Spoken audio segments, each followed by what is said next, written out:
원래 소나무하고 그 참나무는 딱 보면 알 수 있거든요. 그걸 분석하기 시작해가지고 잎을 따가지고 현미경으로 들여다보면 그 다음부터 구별이 잘 안 돼요.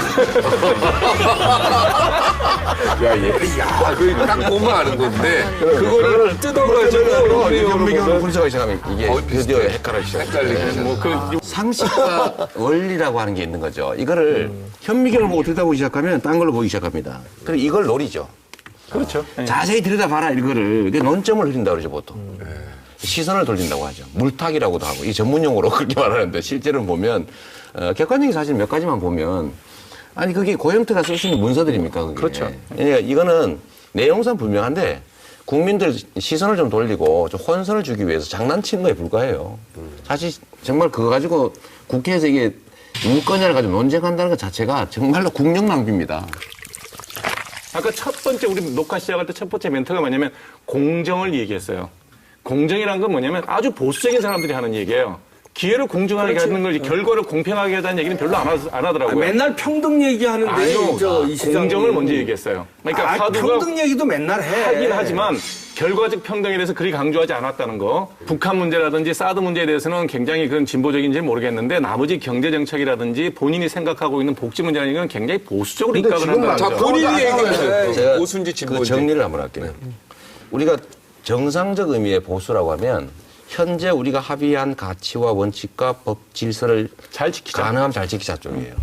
그런데 사실 제가 하고 싶은 것들은 뭐냐면 우리가 합의한 법과 원칙과 가치를 잘 지키는 정도의 수준입니다.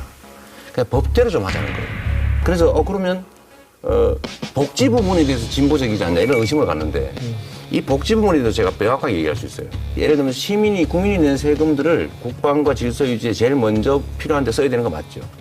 근데 그거는 적게 쓸수록 좋은 거예요. 필요한 범위 내에서. 그다음에 이건 나머지를 최대한 아껴서 국민들한테 돌려줘서 그들의 삶을 개선하는 걸 하는 건데 그게 진보예요. 아니. 그거를 복지라고 부르는데 이거를 최대치화라는 것을 우리 헌법에 명시되어 있습니다. 국가는 국민의 복지 증진을 위해서 노력할 의무가 있다. 이거를 진보라고 보는 것 자체가 매우 왜곡되어 있는 거예요. 이거는 우리가 이미 합의한 것들을 이행하는 것이거든요. 선택적 복지를 추구하는 거예요. 아니면은 보편적 복지를 추구하시. 여기서 분명히 말씀하세요. 나중에 말을 바꾸시면 안 우리는 됩니다. 말을 잘 안 바꿔. 그러니까 한번 대답을 해보세요. 가만히 있어 보세요. 네. 복지 정책은 원래 자본주의 체제의 문제점을 보완하기 위해서 나온 것이고 그래서 초기에는 선별적이었어요. 그 다음에 이게 문제가 좀 있어서 보편복지로 확대되다가 최근에는 이런 복지 정책보다는 차라리 기본소득이 낫다라고 해서 기본소득으로 올라가거든요.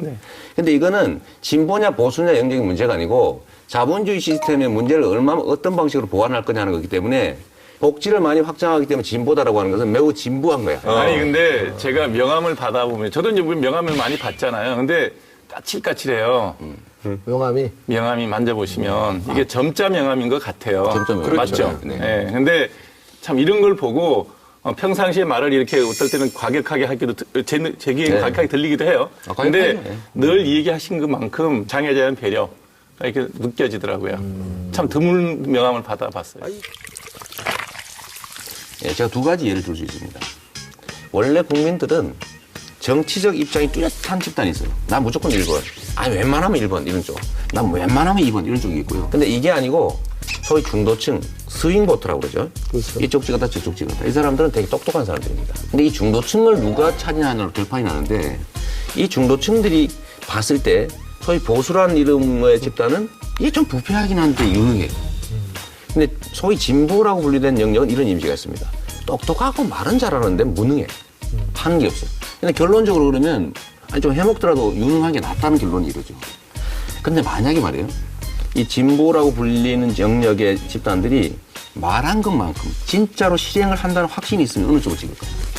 이건 이미 결론이 나는 거죠. 두 번째는 요즘 여론조사표에 보면 교차 분석이라고 하는 게 있는데 우리 문재인 전 대표님은 보수, 진보, 중도 이 비중이 1대 2대 3 이렇게 됩니다. 근데 저는 대체적으로 보면 1대 한 1.5대 한 1.8 뭐 이렇게 됩니다. 그러니까 전체 지지층 중에서 중도 보수가 차지하는 포션이 훨씬 커요. 근데 이걸 어떻게 설명하실 거예요? 전혀 예상 밖에. 그렇죠.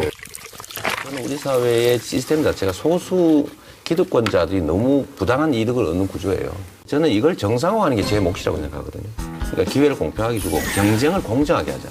예를 들면 재벌 대기업들이 중소기업들 이상하게 뭐 단가 우려치고 기술 탈취하고 이런 거 못하게 하고 부당 내부 거래 못하게 하고 노동법 어기 가지고 노동자들 너무 지나치게 괴롭히는 거 못하게 하는 정도를 하자는 게 제 목표거든요. 그 정도를 하려면 혁명적인 수단을 동원해야 될 것 같은데. 엄청나게 그러니까 기존의 기득권자들의 엄청난 저항을 뚫고 그걸 해야 되는데 결국은 이게 정책의 문제도 아니고 결국 용기와 결단의 그러니까 문제거든요. 기득권을 타파할 수 있는 능력은 문재인 대표보다 내가 낫다. 상황에 따라서 요구되는 리더십의 종류가 좀 다르다. 지금은 국민들의 열망도 크고 기존의 불공정한 구조를 좀 깨고 격차도 해소하고 공정한 기회를 가지기 위한 그런 국민들의 열망이 분출하는 시기인데 이 열망을 정말 충족시켜 주려면 그냥 관리형 정말 좋은 사람 이런 것보다는 야전형, 돌파형, 전투형 리더십이 좀 필요한 시기 아니냐. 네. 과도기적으로.